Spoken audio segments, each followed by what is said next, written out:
Keutamaan mengikuti sunnah Nabi Shallallahu Alaihi Wasallam. Assalamualaikum warahmatullahi wabarakatuh. Sahabat beriman, kalau kita ditanya, apakah kamu mencintai Rasulullah? Pasti kita semua menjawab, iya, tentu. Tapi, apakah bukti cintamu itu nyata? Karena mencintai Nabi bukan sekadar lisan, tapi dibuktikan dengan mengikuti sunnahnya dalam ibadah, akhlak, dan keseharian. Pengertian sunnah. Pengertian sunnah secara bahasa. 1. Secara etimologi. Kata sunnah berasal dari bahasa Arab yang berarti jalan yang ditempuh, kebiasaan, perilaku, atau adat istiadat, bisa jadi jalan yang baik maupun yang buruk. Namun, dalam konteks syariat Islam, makna sunnah adalah jalan yang terpuji dan lurus.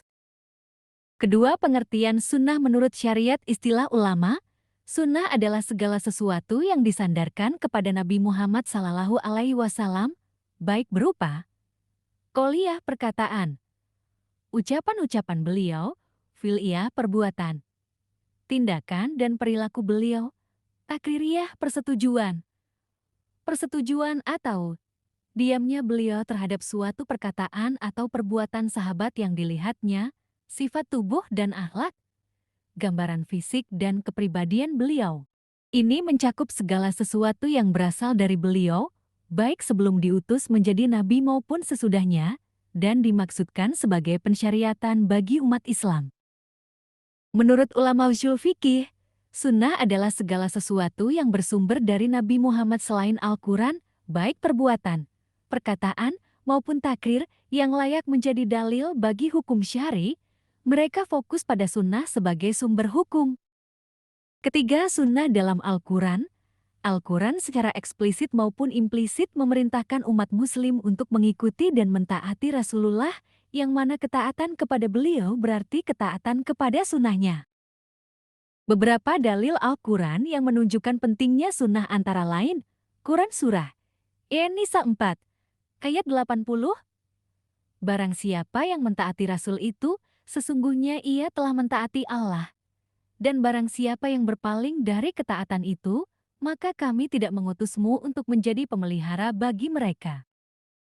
Ayat ini secara jelas menegaskan bahwa ketaatan kepada Rasul adalah ketaatan kepada Allah. Quran Surah Al-Hashr 59. Ayat ke-7, apa yang diberikan Rasul kepadamu, maka terimalah. Dan apa yang dilarangnya bagimu, maka tinggalkanlah, dan bertakwalah kepada Allah. Sesungguhnya Allah amat keras hukumannya. Ayat ini menjadi dasar kewajiban mengambil dan meninggalkan apa yang diperintahkan atau dilarang oleh Rasulullah Shallallahu Alaihi Wasallam, yang merupakan inti dari sunnah. Quran Surah An-Najm 53, ayat 3-4, dan tiadalah yang diucapkannya itu Al-Quran menurut kemauan hawa nafsunya. Ucapannya itu tiada lain hanyalah wahyu yang diwahyukan kepadanya. Meskipun secara spesifik merujuk pada Al-Quran, para ulama juga memahami bahwa ucapan Nabi secara umum tidaklah keluar dari bimbingan wahyu, sehingga sunnah beliau juga memiliki landasan ilahi.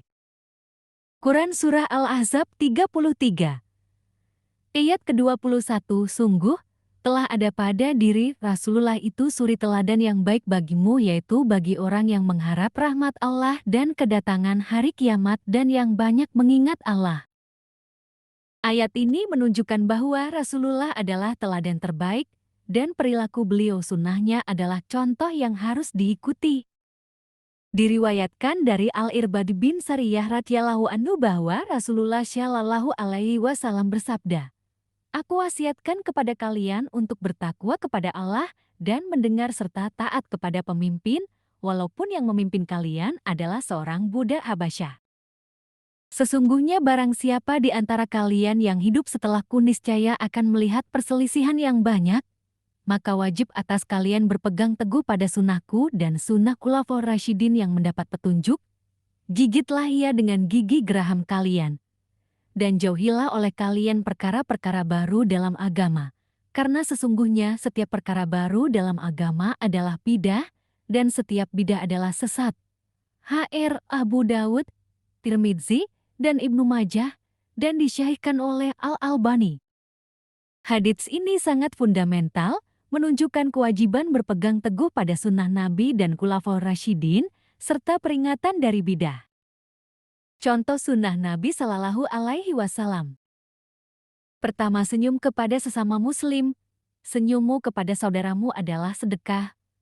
HR, Tirmidzi, sunnah yang ringan tapi berpahala besar. 2. Mengucapkan salam saat bertemu. Sebarkanlah salam di antara kalian.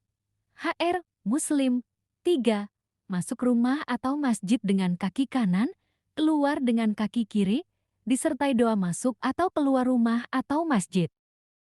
Keempat, tidur dalam keadaan berwudu. Barang siapa tidur dalam keadaan suci berwudu, maka malaikat akan bersamanya. Hadis riwayat Ibnu Hibban. 5. Bersiwak menggosok gigi.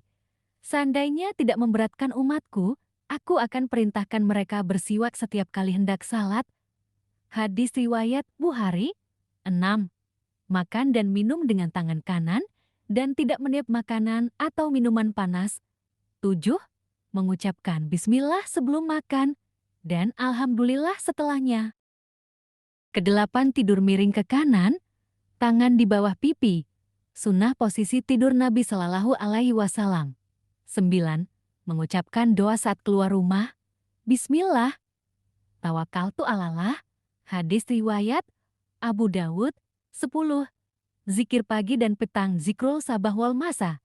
Menjaga diri dari gangguan, ketenangan hati. Menghidupkan sunnah-sunnah ini bukan hanya membawa pahala, tapi juga mendekatkan kita pada kecintaan Allah dan Rasul-Nya Shallallahu Alaihi Wasallam. Barang siapa menghidupkan sunnahku, maka sungguh ia mencintaiku.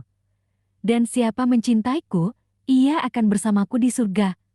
HR, Tirmidzi. Yuk, hidupkan sunnah. Cinta Rasul bukan hanya slogan, tapi jalan hidup. Like, share, dan subscribe untuk dakwah bersama. Wassalamualaikum warahmatullahi wabarakatuh.